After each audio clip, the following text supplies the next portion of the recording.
Saya sedang sedih. Sad. Magandang araw mga katoto. Alam kong nagugulat kayo sa inyong nakikita sa inyong mga screen. Dahil miski ako mga katoto ay nagulat din na darating pala ang araw na ipapakita ko sa inyo ang pinakatago-tago kong pagmumukha. Pero mga katoto, pagpasensyaan nyo na po dahil ito lang ang ating kinaya. At bago ang lahat mga katoto ay ipinapaalam ko lang sa inyo na meron tayong exciting na pag-giveaway dahil mamimigay tayo mga katoto ng KRA Stories t-shirt katulad na lamang nitong suot ko mga katoto. Kaya naman kung gusto nyong makasali sa ating giveaway, napakadali lamang sumali. I-like, mag-subscribe at i-share ang video na ito. At syempre, huwag kalimutang mag-comment sa comment section gamit ang hashtag KRA Stories. Huwag na nating patagalin pa mga katoto. Magdako na tayo sa ating video ngayong araw. Look, it is showing like 8 people are there next to my car, and it's literally just my wife standing right there. Mga katoto, hindi na bago ang mga balita kung saan ang mga AI ay tila nag-a-advance na.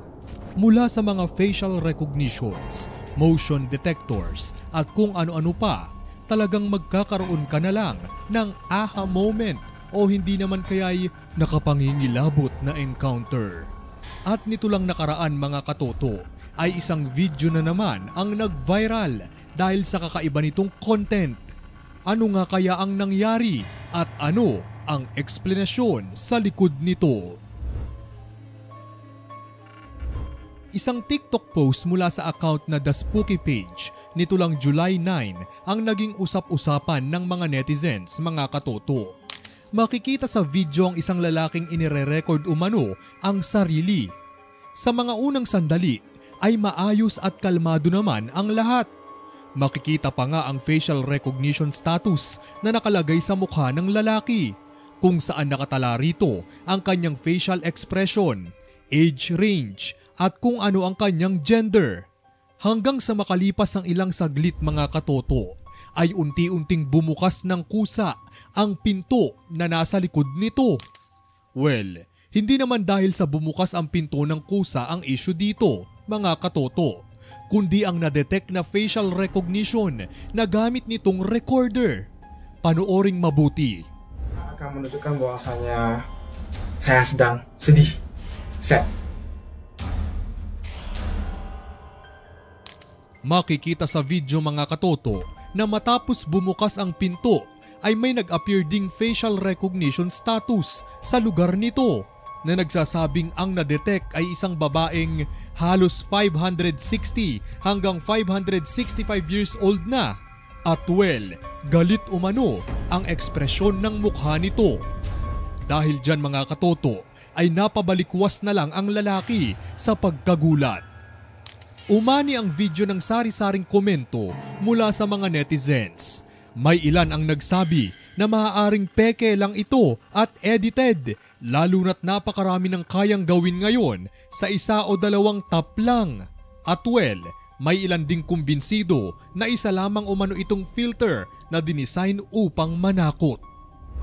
Pero may ilan naman ang naniniwala at nagsabing maaaring babala na ito sa kinabukasan, kung saan ang mga AI ay may potensyal pang mas maging makapangyarihan.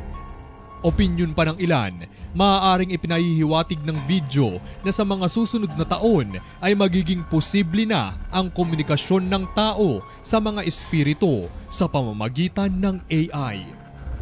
Well mga katoto, kayo na ang bahalang humusga sa video na iyan. Pero para sa kaalaman ng lahat, hindi lang ito isang beses nangyari. May mga reported case na rin kung saan ang mga Tesla cars ay nakadetect umano ng kakaibang motion.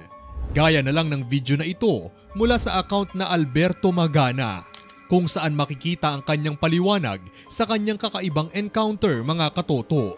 Narito ang nasabing video.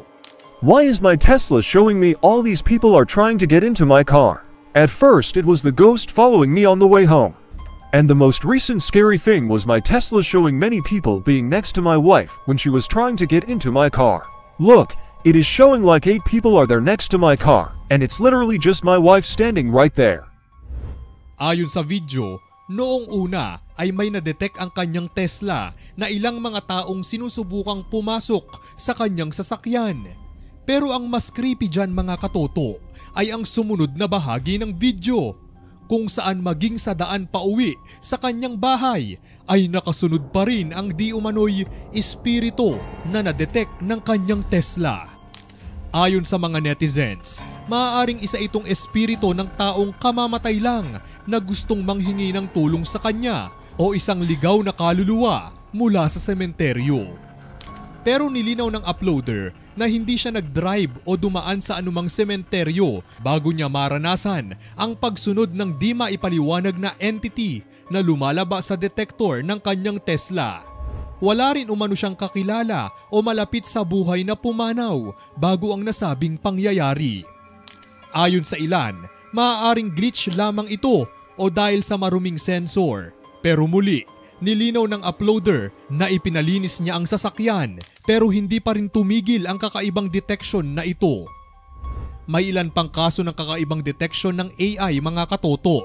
Pero kung netizens ang tatanungin, mga filter o edit designs lang ito na ginawa upang manakot. Pero kayo mga katoto, ano sa palagay nyo?